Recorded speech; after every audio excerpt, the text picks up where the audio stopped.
Is there more pressure on the Niners or the Cowboys to reach the Super Bowl this season? 49ers. Listen, as well as they have played this entire season and what happened to them last year. I mean, if you think about last year, minus the quarterback injury, everybody expected this team to be in the Super Bowl last year. They have played to that this season. They had a little 3-game stint in the middle. They didn't play well. But this team is loaded to bear. They're going to be extremely healthy when it comes time for them to play in 2 weeks. This team is as good as any team in the NFL. I know they got beat down pretty well by the Ravens with the turnovers from Purdy, but this is as good a team it is in the NFC. And I think when you look at them, the expectations have mounted as the season has progressed and actually put more pressure on them than you would think from the Cowboys. Because, again, they beat the Cowboys handily. So if the Cowboys play to them and then lose, everybody be like, that's a good season. You lost to a better team. If they don't make it, they have no excuses because they played so well in the NFC. 100%. I couldn't agree with you more. They haven't won since '94. You know, that's a long drought for a team that's won a lot of Super Bowls, and they've lost 2 of them. They lost to the Ravens, and they lost that game to the Chiefs. And I think there's a lot of pressure on Shanahan. Yes. I love Shanahan, but it's about time now. Yep. He did a bad job at the end of that Atlanta-New England game, had a 28-3 lead. He didn't organize that game properly. I understand Emmanuel Sanders was open, and Garoppolo missed him, but he lost that game with a big lead against Kansas City. They lost the Rams in the NFC Championship game. He's got to win one. And I'm with you. 1 seed, McCaffrey, Purdy, Kittle, Samuel, Bosa. They gave him a fortune. Right. They have to win in 2024. You're 100% right. 100%. Y'all can feel that way. I'm going to go the route of the Dallas Cowboys. Mad Dog Russo, Jeff Saturday, a.k.a. Sergeant Friday. Who's the team with the moniker of America's team? Who plays in the billion-dollar playpen? Who walks around sticking out their chest because they're worth at least $4 billion more than any other team in the National Football League? Who's that? Who has the most nationally televised games? Who that? Who's that? Who is the quarterback that's perceived to be the best in the NFC conference right now? Isn't that Dak Prescott? Don't we talk about the best tandem that exists in Dak Prescott and CeeDee Lamb? Haven't we talked about that? Didn't we see Mike McCarthy push Kellen Moore out the door? Because we need balance. We need balance right now. We need some stability. We need to run the football as much as we need to pass the football. And then the second the dude was out the door, he had Dak Prescott flinging the football all over the damn field, okay? Same discrepancy that existed when Kellen Moore was the offensive coordinator now exists when Mike McCarthy is there. At some point in time, I get what y'all are saying because San Francisco has been knocking on the door for a while. I would actually concede that y'all are right if we zeroed in on Kyle Shanahan, Mr. Offensive Coordinator, with a 28-3 lead in the Super Bowl with the Patriots going up against the Falcons as the offensive coordinator and the primary play caller or the play caller on offense for the Atlanta Falcons, but wouldn't stop throwing the ball, basically getting incomplete passes, giving the Patriots and Tom Brady time to come back from a 25-point deficit in a Super Bowl. That was Kyle Shanahan. That same Kyle Shanahan had a lead in a Super Bowl against the Kansas City Chiefs and Patrick Mahomes before all of a sudden he gave up that one too as the head coach. And so as a result of it, we see that Kyle Shanahan's knocking on the door because we know how great he is as a coach. We know how great he is as a play caller. His reputation speaks for itself, except for in the fourth quarter of Super Bowls, okay? That's the knock against him. So he's knocking on the door. He's knocking on the door. But the San Francisco 49ers, despite all of that, and despite the fact that they've been knocking on the door, even with last year losing 4 quarterbacks in the NFC Championship game, literally lining Christian McCaffrey up behind center, we understand that was a bad situation, bad luck. The Cowboys have just lost. The Cowboys have just lost. They didn't lose 4 quarterbacks they didn't have. You know, everybody gets injured and you can't do anything. No.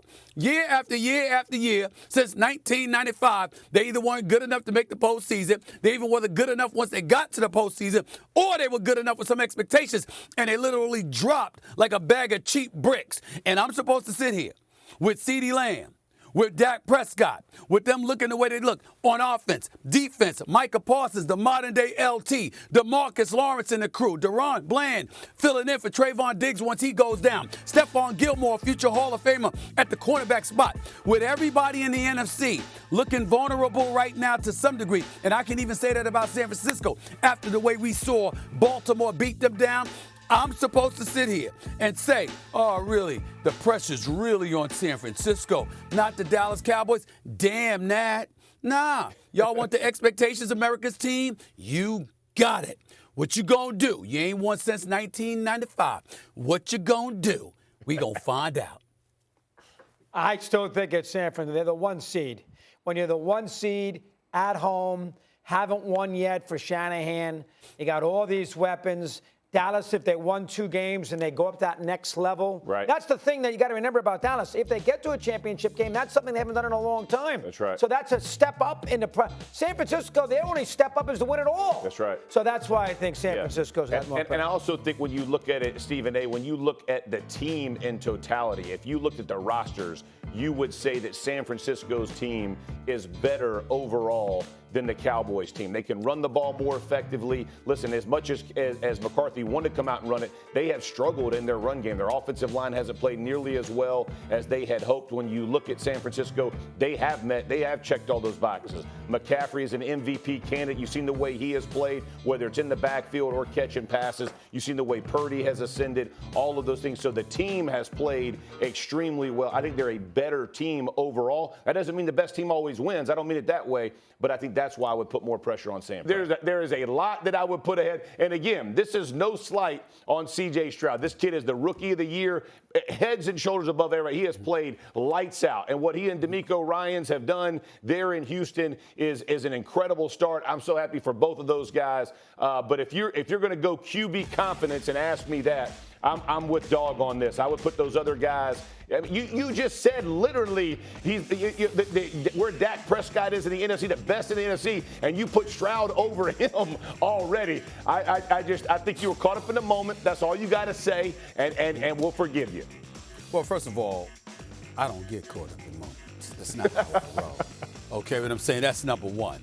Number two, I think I got a shot at changing 2 old school dudes' minds right now. You understand what I'm saying? Because I want you to think about, and I want you to both reflect, and obviously you're qualified, especially you, Doggy, because you're older than all of us here.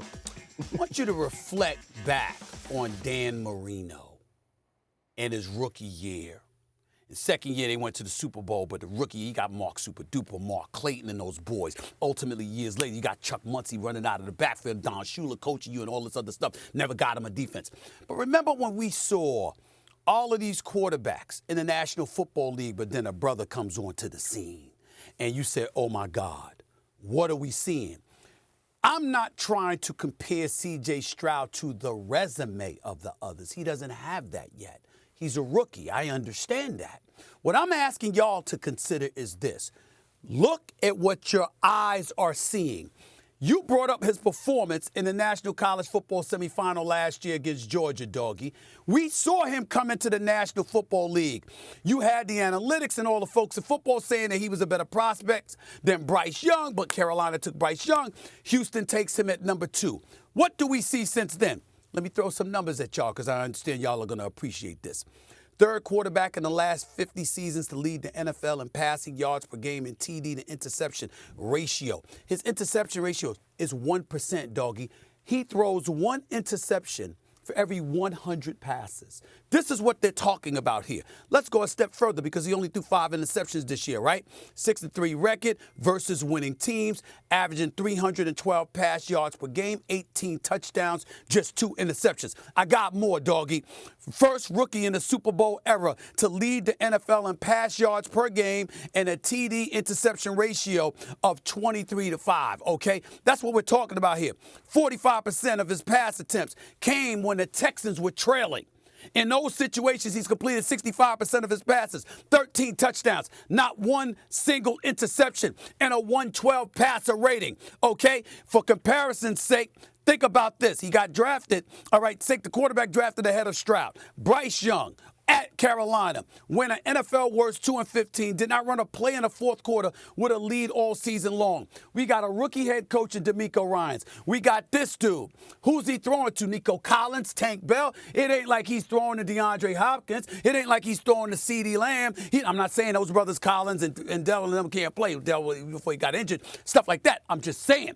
We didn't expect that. But all of a sudden, they're becoming names. Why? Because this brother has become a household name. So I'm simply asking you, in all fairness, to think about you on the radio. Think about you, your knowledge of playing the game, playing with champions like a Peyton Manning, like an Aaron Rodgers, okay? Doing what you do, Jeff Saturday. Look at this dude's talent. He doesn't have the resume because he just got started. I'm saying to y'all, when Dan Marino came onto the scene, everybody said, uh-oh, that dude is something special. That is what I am doing here today with C.J. Stroud. I'm saying, yo, that dude right there. If I had to sit here today and take quarterbacks, the only ones I'm definitively taking ahead of him is Patrick Mahomes and Lamar Jackson. Anybody else, I'm like, I don't know. Time out. Time out. All right? You can't take Lamar. If you're going to make Stroud out to be Marino, you can't take Lamar Jackson. He's played 4 playoff games in his career. They've scored 52 points. His quarterback rating is 68.9. He has done, be fair. And listen, he's got a chance to undo all this, but going into this postseason, he has done nothing in the postseason. Hold on. So now you're going to take him over Stroud, who you make out to be Dan Marino. Make no sense. Respond to what I'm about to say to you. You're absolutely right if you're taking Lamar Jackson's 1-3 postseason record into consideration. Fair. What I'm saying is the reason why I think this way about Lamar Jackson is because I saw him for the first time have receivers. We still know his electrifying running ability. And combining that with what we've seen this season, I'm saying I could look to the future and look at that as passé. I could say, I can look at this now. I don't know if I could do that with the Josh Allens and others. I know I could do it with Patrick Mahomes. I believe I could do it with Lamar Jackson. But C.J. Stroud, this brother's something special, man. That's all I'm saying. Now, listen, I definitely think he's special. I think one thing that you're overlooking when you look at C.J. Stroud, and I said this is going to be a massive impact on the Browns game this weekend. He is the #1 quarterback in the NFL against zone coverage.